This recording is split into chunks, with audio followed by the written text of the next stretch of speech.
Nous allons commencer donc. Vous avez votre emploi du temps de cette semaine devant vous?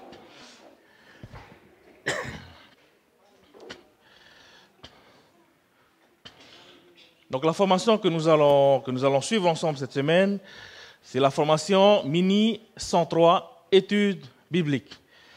Il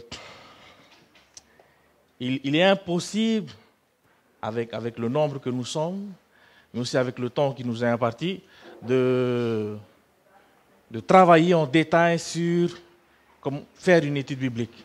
Ce que j'ai voulu faire avec vous durant cette semaine, c'est de pouvoir vous donner quelque chose, un matériel, pour que vous puissiez aller dans vos églises et motiver l'église à faire des études bibliques.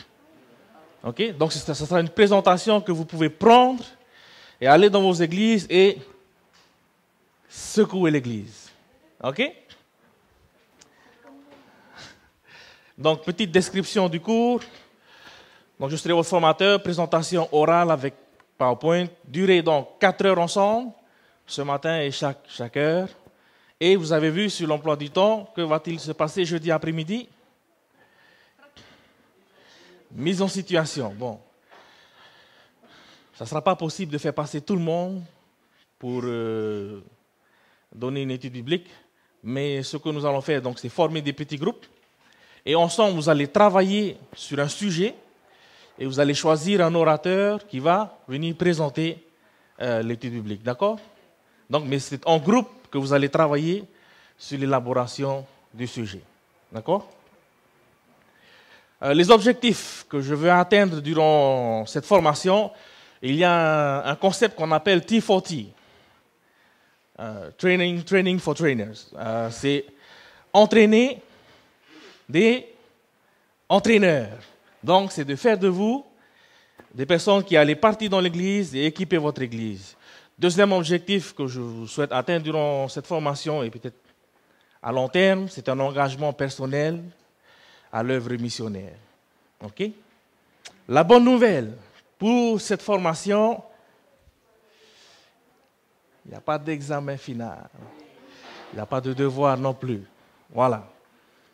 Description du cours.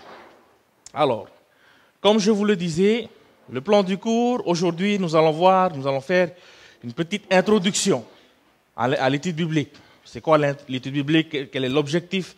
Quels sont les objectifs à atteindre pour une étude biblique, etc. Demain, une présentation que vous pourrez prendre pour motiver tout le monde à l'œuvre missionnaire. Ensuite, mercredi, nous allons commencer donc les choses pratiques, préparation pour l'étude biblique. Et jeudi, donner une étude biblique. OK? Voilà à peu près ce que nous allons faire durant cette semaine, ce que nous allons essayer de faire durant cette semaine. Bon. Je vais vous inviter à fermer les yeux et nous allons prier. Seigneur notre Dieu, notre bon et tendre Père Céleste, sois notre formateur. Je me place entre tes mains. Fais de moi ton instrument pour ta gloire. Au nom de Jésus, notre Sauveur qui revient bientôt. Amen. L'introduction à l'étude biblique. Première question, les amis, c'est quoi l'étude biblique? Qu'est-ce que c'est qu'une étude biblique? Ou peut-être pour travailler sur la définition, est-ce qu'il y a une différence entre donner une étude biblique et faire un sermon?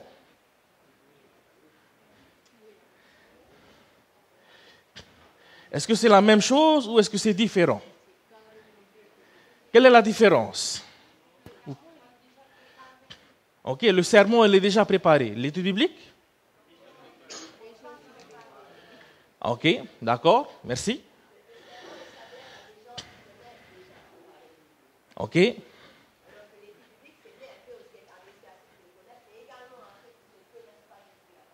D'accord, merci. Klaus?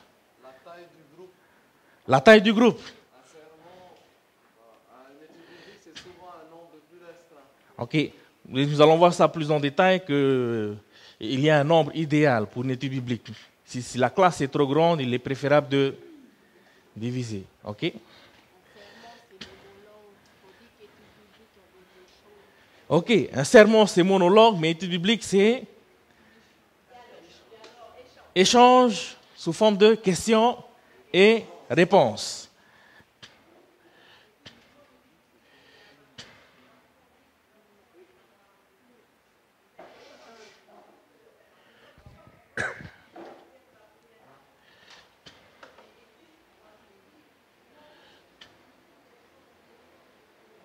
OK. OK. Merci. Les autres, d'autres différences que vous voyez entre l'étude biblique et le sermon? L'intonation, est-ce que c'est la même chose? OK. Tu avais levé la main? Tu avais levé la main?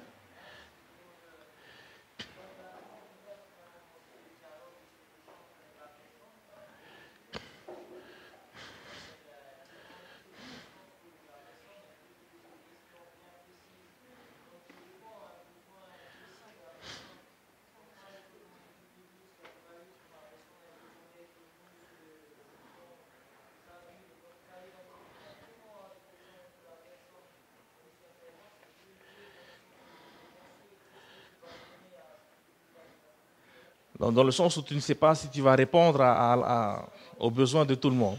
OK? Alors que l'étude biblique, c'est spécifique, c'est un thème précis. OK? Klaus? Ça continue, c'est l'étude biblique. Il me semble que c'est quelque chose de plus personnalisé, plus ciblé et moins élargi. Parce qu'un sermon, justement, c'est plusieurs publics. Alors que l'étude biblique, ça sera un public plus spécifique. D'accord. OK. Une définition que j'ai choisie pour vous, qu'on peut trouver dans ce livre, À l'écoute de la Bible, à la page 20, qui dit « L'étude biblique, c'est un exposé d'un sujet déterminé. » Donc, comme les idées qui ont été dites, donc c'est un thème précis.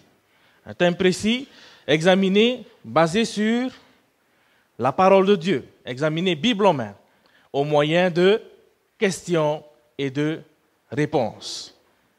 Une simple définition pour l'étude biblique. Deuxième question. Quels sont les objectifs?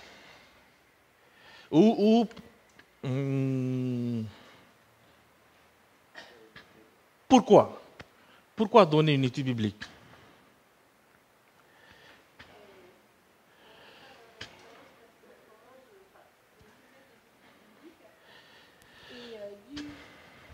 Dû à différents enseignements que j'ai eus auparavant par rapport à la parole de Dieu, j'ai voulu approfondir encore plus pour avoir des réponses à mes questions personnelles, spirituelles. OK, merci. Les autres?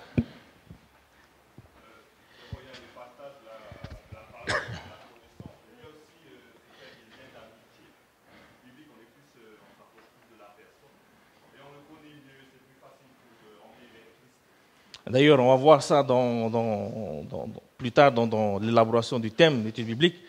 Comment justement créer une classe d'études bibliques avec des personnes non croyantes. Okay? Alors, un texte que nous connaissons tous, Matthieu 28, 19, 20, qui dit quoi? Allez, faites de toutes les nations des disciples, baptisez-les au nom du Père, du Fils et du Saint-Esprit, et enseignez-leur à garder tout ce que je vous ai prescrit. Donc, c'est une réponse à l'appel de Christ.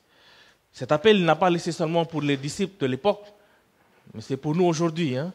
On n'a pas besoin d'expliquer le texte, hein. On connaît le texte. Hein. Ce qu'il faut faire aujourd'hui, c'est, mettre en application. Mettre en application. Une citation de notre sœur prophète, Madame White, Christian Service, page 9. Est-ce qu'on peut lire ensemble cette citation?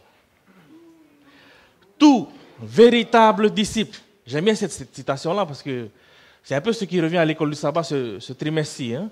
On parle de véritable transformation et tout véritable disciple est né dans le royaume de Dieu en tant que quoi? Missionnaire. Celui qui boit de l'eau de vie devient à son tour une fontaine de la vie. Le receveur devient un donneur. Il n'y a pas de fuite. Hein? Tout véritable disciple est né dans le royaume de Dieu en tant que missionnaire.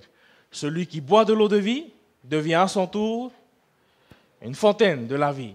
Le receveur devient à son tour un donneur. Un autre texte biblique. Annoncer la bonne nouvelle. Matthieu 24, verset 14. Que dit le texte? On annoncera au monde entier cette bonne nouvelle du royaume pour qui?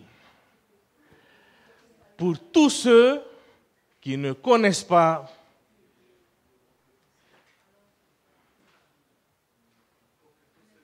pour que tous ceux qui ne connaissent pas Dieu l'entendent.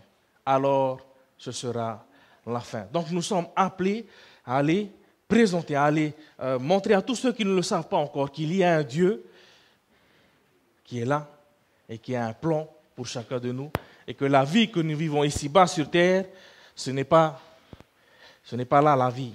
La véritable vie, c'est au ciel. Et une autre citation pour venir appuyer ce texte dans Témoignages, page 150. On lit ensemble, comme l'histoire de Philippe, notre œuvre a été tracée par notre Père Céleste. Il nous faut aujourd'hui faire quoi? Prendre nos Bibles et aller avertir le monde.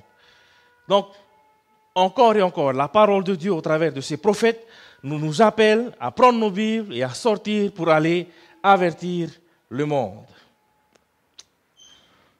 Un autre texte biblique, Jean 17, verset 3. La vie éternelle consiste à quoi? À te connaître. Toi, le seul véritable Dieu.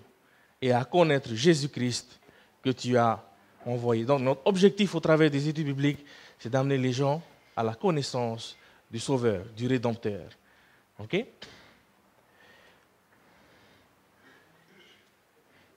Ça, c'est une lettre. On trouve cette citation dans une des lettres de Madame White, en page 152, qui dit, on lit ensemble. Amenez-les, où ça? Au point de la décision. Montrez-leur l'importance de la vérité. C'est une question de quoi? De vie ou de mort. Avec un zèle grandissant. Arracher les âmes du feu. C'est là notre mission. C'est là ce à quoi nous sommes appelés. À les arracher du feu. Maintenant, une question qui me vient à l'esprit aujourd'hui, c'est celle-ci.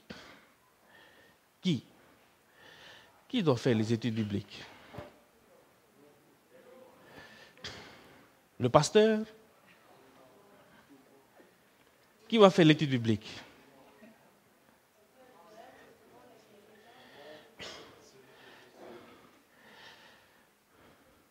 Qui? Le pasteur? C'est le travail du pasteur? Il est payé pour?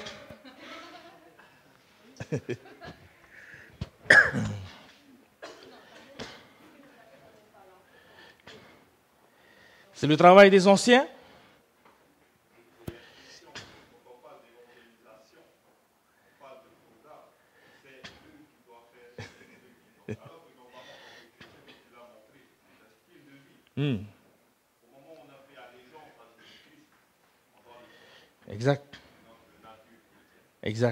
Exact. C'est le rôle des anciens de faire l'étude biblique. Responsable ministère personnel, missionnaire, les laïcs.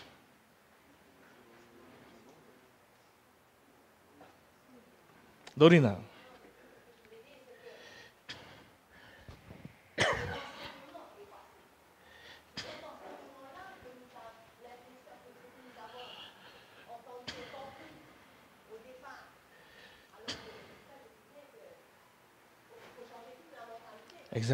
Exact. Pendant une longue période, l'Église a... Ce n'est pas la faute de l'Église. L'Église a longtemps pensé que c'était le travail seul du pasteur. que le pasteur était payé pour ça. C'était son devoir de donner des études bibliques, de tout faire dans l'église. Et il y a même un pasteur qui me disait, pas ici, hein, dans une autre région, on m'appelle même pour savoir quel type de papier toilette utiliser à l'église. Bon, ça c'est un cas extrême, hein? C'est un cas extrême. Mais est-ce que c'est seulement le rôle du pasteur? Est-ce que c'est seulement le rôle des laïcs? Est-ce que c'est seulement le rôle des anciens ou des responsables ministères personnels? Ou est-ce que c'est notre rôle à tous? À tous, hein? Vous vous rappelez de la citation qu'on vient de lire? Ceux qui ont reçu, ils doivent aussi donner. Ceux qui ont bu à la fontaine deviennent à leur tour une source pour ceux qui n'ont pas encore bu à la fontaine. Donc, nous sommes tous appelés à l'œuvre missionnaire. D'accord, pas d'accord? Nous allons voir demain, plus en détail, que répondre, justement par rapport aux excuses que l'on donne. Quelles sont les excuses qui reviennent souvent? J'ai pas le temps. Quoi d'autre? Ah, pas le don. J'ai pas le don. J'ai pas le temps aussi. Quoi d'autre? Ça fait honte. Quoi d'autre? Je sais pas faire. J'ai pas le charisme. Je ne connais pas assez bien la Bible. Quoi d'autre?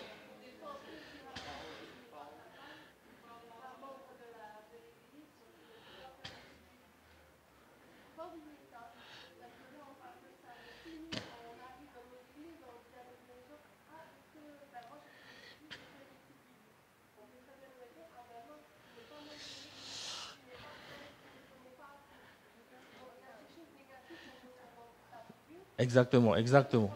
Malheureusement, il y a aujourd'hui encore des personnes qui s'amusent à mettre des bâtons dans les roues. Voilà. Et demain, nous allons voir en détail que répondre à toutes ces objections. Et la Bible a un texte pour chacune de ces objections. OK? J'aimerais partager avec vous une prophétie de notre sœur, Madame White. Nous lisons ensemble. Qu'est-ce qu'elle a vu? Des centaines et des milliers étaient vus, faisant quoi? Visitant les familles et ouvrant devant eux la parole de Dieu. Des cœurs étaient touchés et convaincus par la puissance du Saint-Esprit. Et un esprit de vraie conversion se manifestait. De tous les côtés, les portes s'ouvraient à la proclamation de la vérité. Le monde semblait être illuminé par l'influence céleste. Et je suis littéralement confiant que ce n'est pas nous, les pasteurs, qui allons terminer l'œuvre. C'est vous. D'ailleurs, on nous a martelé encore et encore et encore durant notre formation théologique que notre premier rôle en tant que pasteur, c'est quoi, à votre avis? Prêcher le sabbat? C'est former. Former les membres des églises. Pour que justement, le pasteur, qu'il soit là ou pas, l'église avance. Présent ou absent, l'église avance. Amen.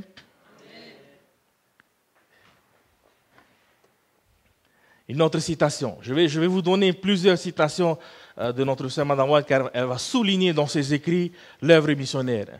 Qu'est-ce qu'elle dit ici? L'œuvre de Dieu sur terre ne sera... On peut relire? L'œuvre de Dieu sur terre ne sera jamais terminée, à moins que quoi? À moins que des hommes et des femmes composant notre Église se rallient au travail et unissent leurs efforts avec ceux des pasteurs et des officiers. Donc, nous avons besoin de travailler comment? Ensemble, de travailler ensemble. De travailler ensemble. Dans une de mes églises, un ancien était venu me voir, me disant, pasteur, il y a une classe d'études bibliques, mais il y a un frère qui souhaiterait prendre cette classe d'études bibliques, mais il avait peur de te faire de l'ombre. Vous savez qu'est-ce que je lui ai dit? Il dit au contraire, vas-y, s'il veut prendre la classe d'études bibliques, vas-y. que Dieu soit loué, que Dieu soit glorifié. Si c'est un membre d'église qui prend la classe d'études bibliques et que le pasteur il va faire autre chose, que demander de plus? Que demander de plus? OK?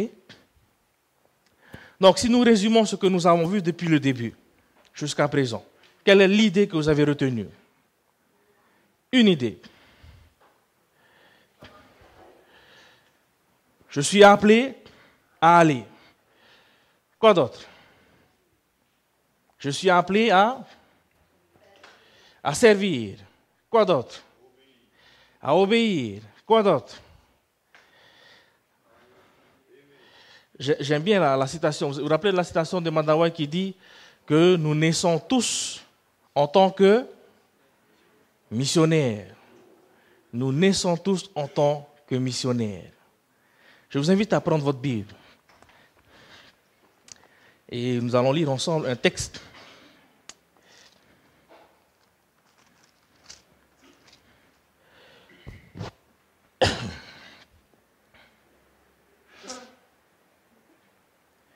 Actes chapitre 4. Actes chapitre 4. Le livre des Actes est un livre à lire et à relire et à relire. Il y a des histoires dedans et des témoignages qui sont puissants. Ils sont vraiment puissants sur le travail missionnaire. Actes chapitre 4. On parle ici de l'apôtre Pierre et de l'apôtre Jean. Qu'est-ce qu'ils faisaient? Ils venaient de recevoir le Saint-Esprit. Et ils étaient tous remplis de la puissance du Saint-Esprit et ils commençaient à prêcher l'Évangile. Ils prêchaient l'Évangile à un point où ça dérangeait un peu. Qui ça? Les pharisiens, un peu les responsables d'église de l'époque. Hein? OK? À votre avis, quelle qualité faut-il avoir pour être missionnaire? Est-ce qu'il faut avoir son bac? Est-ce qu'il faut avoir sa licence en théologie? Quelle qualité est-ce qu'ils avaient, Pierre et Jean? L'amour pour Dieu, la foi. Verset 13. Que dit le verset 13?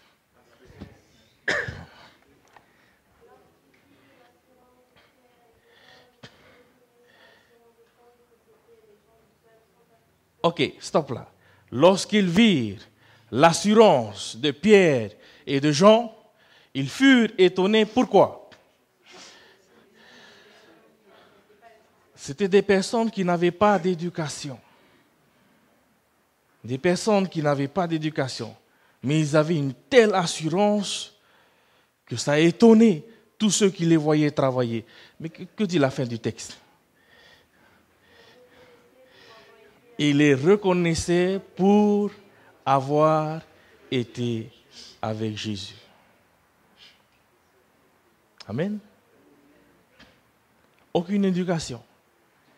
Mais ils prêchaient l'évangile avec assurance.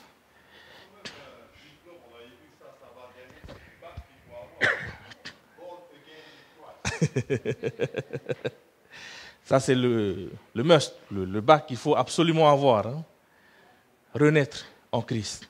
Et c'est ce que Mme White a souligné. Hein. Quand on est de nouveau, on est en tant que missionnaire. Donc, est-ce qu'on a réellement une excuse à donner par rapport à cet appel? Est-ce qu'on a une excuse valable à donner?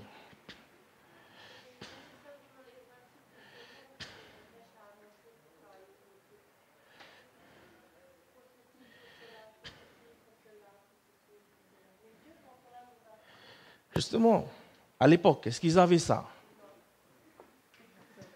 Est-ce qu'ils avaient ça? Qu'est-ce qu'ils avaient? Et encore, ce n'était pas la Bible tout entière, c'était quoi? C'est l'Ancien Testament. Ils avaient l'Ancien Testament. Ils avaient l'Ancien Testament.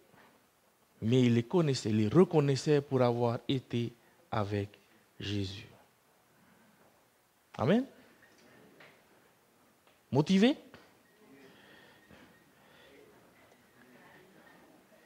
Et c'est ce que nous allons voir demain. Il ne faut pas être les seuls motivés, mais il faut retourner dans l'église et motiver tout le monde. Et demain, nous allons voir quelles sont les réponses que nous pouvons apporter à toutes les objections auxquelles nous ferons face. OK? Et nous allons rentrer dans nos églises et nous allons prendre un sabbat après-midi peut-être avec toute l'église et dire à l'église, il n'y a pas d'excuse. On bouge. Amen. Voilà. Que le Seigneur vous bénisse. Ça passe vite, hein?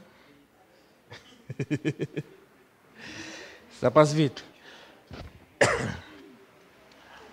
Je vais laisser chacune de ces diapositives à la technique pour que vous puissiez les prendre et l'utiliser dans vos églises. Donc, ce sont des diapositives avec mes notes de côté que j'ai mis pour ajouter et que vous pourrez présenter dans vos églises pour motiver chacun dans toutes les églises du Pacifique. Oui, ma sœur. Oui, bonjour. Il n'y a pas de souci.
C'est exactement le principe du mot disciple. Faire des disciples. De former une personne jusqu'à un jour, cette personne puisse à son tour former une autre personne. Ma sœur, merci beaucoup, ma sœur. Et quand Hélène White dit nous sommes nés missionnaires, nous sommes nés à partir de quoi biologiquement ou nés par la conviction? Elle parle de la nouvelle naissance, l'eau du baptême, la nouvelle naissance, l'eau du baptême. Deux exemples. L'apôtre Paul, à votre avis, c'était quel type de prédicateur? Est-ce que c'était un prédicateur comme notre frère pasteur Jean-Noël Adeline, avec beaucoup de force, beaucoup de charisme? C'était quelqu'un qui était très... Il n'avait pas la forte voix, il parlait très doucement. Là. Il n'avait pas cette force dans la prédication. Mais vous avez vu son œuvre missionnaire? C'est ce qu'on trouve à la fin de toutes les Bibles, les cartes de ses voyages missionnaires. Lorsque je suis né dans l'église, j'ai grandi dans l'église. Lorsque j'étais petit et qu'on demandait aux jeunes de prendre le programme, j'étais le premier à lever la main. Vous savez pourquoi? Pour prendre la prière. C'était la seule chose qu'on pouvait faire cacher derrière le pulpit. J'étais très timide, j'avais honte. M'exprimer devant des gens, impossible. Mais comme tu l'as dit, c'est quelque chose sur lequel on travaille. Et on est tous différents. Il ne faut pas essayer de copier un tel. Il faut rester soi et donner ce que nous avons à Christ, et c'est Christ qui va l'amplifier. OK? Et quand Christ amplifie, voilà, exactement, exactement. Amen. Vous avez d'autres questions? Oui, ma sœur.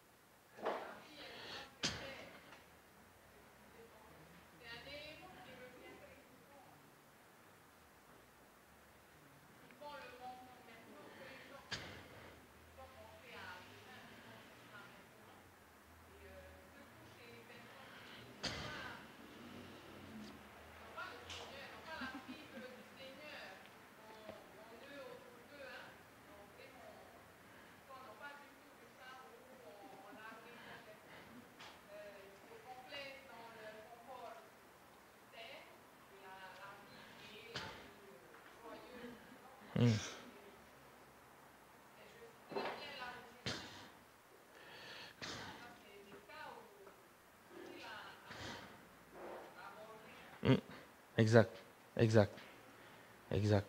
Et c'est nous sommes appelés à les libérer. Nous sommes appelés à les aider à lever les yeux au ciel. Et Dieu nous a donné à tous, à chacun, un don pour pouvoir le faire. Et je vais travailler plus sur ça, je pense, dans la troisième présentation. Comment justement former, aller chercher des personnes pour faire une classe d'études bibliques. OK? Vous avez d'autres questions?